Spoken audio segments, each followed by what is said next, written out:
আসসালামু আলাইকুম ওয়া রাহমাতুল্লাহ। প্রিয় দিনী ভাই ও বোনেরা, আশা করি আপনারা সকলেই ভালো আছেন। আল্লাহর অশেষ মেহেরবানিতে আমিও ভালো আছি। আজকের ভিডিওতে আমি সূরা তাওবার ৩৫ থেকে ৪০ আয়াত পর্যন্ত বাংলা অনুবাদ সহ ধীরে ধীরে তেলাওয়াত করব ইনশাআল্লাহ।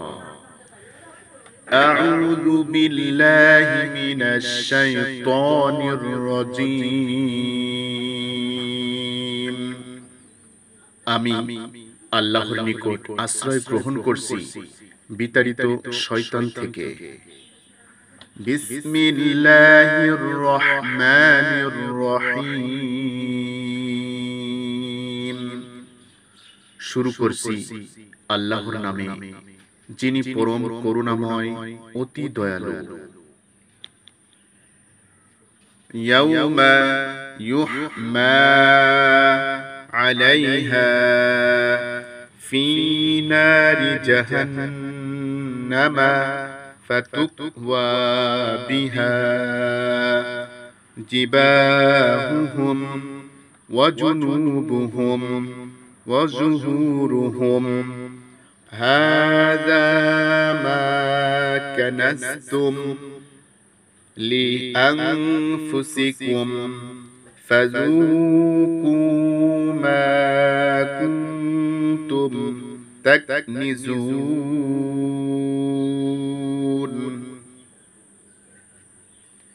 একদিন আসবে যখন এসব সোনা রূপাকে দোজখের আগুনে গরম করা হবে এবং তা দ্বারা তাদের কপাল, পার্শ্ব ও পিঠে সেকা দেওয়া হবে। এটাই ওই ধনসম্পদ যা তোমরা নিজেদের জন্য জমা করেছিলে। এখন নিজেদের জমানো ধন দৌলতের মজা উপভোগ করো। ইন্না عدة الشهور عند الله 12 شهرا في كتاب الله يوم خلق السماوات والأرض منها أربعة حرم ذلك الدين القيم فلا تظلموا فيهن أنفسكم وقاتلوا المشركين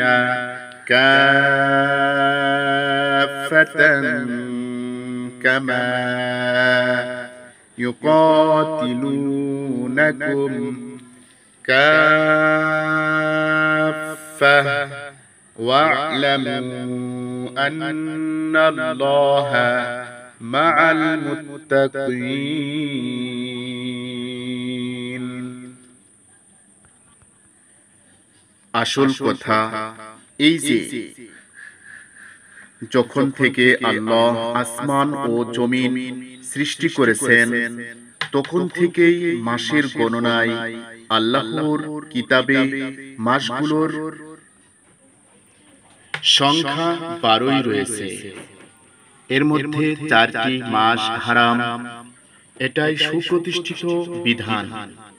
এ 4টি মাসের মধ্যে নিজেদের উপর জুলুম করো না, আর সবাই মিলে মুশরিকদের সাথে লড়াই করো, যেমন তারা সবাই মিলে তোমাদের বিরুদ্ধে লড়ছে। জেনে রাখো আল্লাহ মুত্তাকিদের সাথেই আছেন। ইন্নামান নাসিউ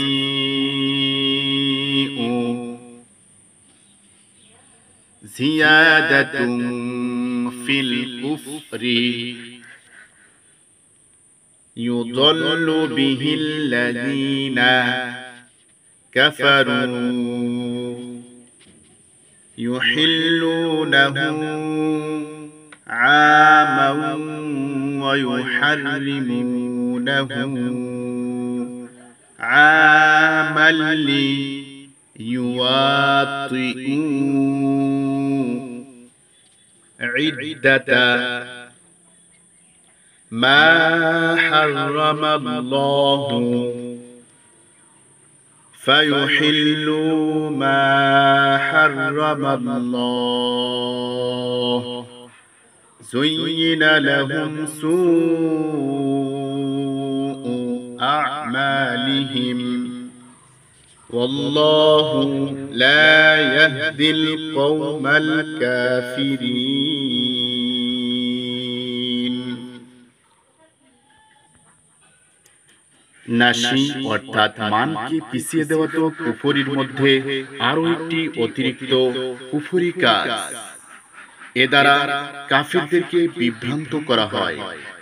তারা 15 বছর একটি মাসকে হালাল করে নেয়, আবার আর 1 বছর ওই মাসটিকে হারাম করে রাখে, যাতে আল্লাহর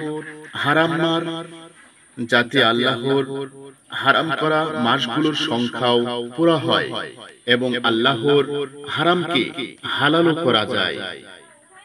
তাদের মন্দ কাজগুলো তাদের জন্য শোভনীয় করে দেওয়া হয়েছে। আল্লাহ কাফির সম্প্রদায়কে সৎপথ প্রদর্শন করেন না। ইয়া আইয়ুহাল্লাযীনা আমানু মা লাকুম ইযা ক্বিলা লাকুম ইনফিরু في سبيل الله اثاقلتم إلى الأرض أرضيتم بالحياة الدنيا من الآخرة فما متاع الحياة الدنيا في الآخرة إلا قليل হে ওই সব লোক যারা ঈমান এনেছো, তোমাদের কি হয়েছে যখন তোমাদেরকে আল্লাহর পথে বের হতে বলা হলো তখন তোমরা জমিন আঁকড়ে পড়ে থাকলে? তোমরা কি আখিরাতের বদলে দুনিয়ার জীবনকে পছন্দ করে নিয়েছো? দুনিয়ার জীবনের এসব সাজ সরঞ্জাম তো আখিরাতের তুলনায় অকিঞ্চিত কর। ইল্লা তানফিরু ইউআযিবকুম আযাবান আলীমা ويستبدل قوما غيركم ولا تضروه شيئا والله على كل شيء قدير যদি তোমরা বের না হও তাহলে আল্লাহ তোমাদেরকে যন্ত্রণাদায়ক আযাব দেবেন এবং তোমাদের বদলে অন্য কোন সম্প্রদায়কে দাঁড় করাবেন। তোমরা আল্লাহর কোনো ক্ষতি করতে পারবে না। আল্লাহ সর্ব বিষয়ে সর্ব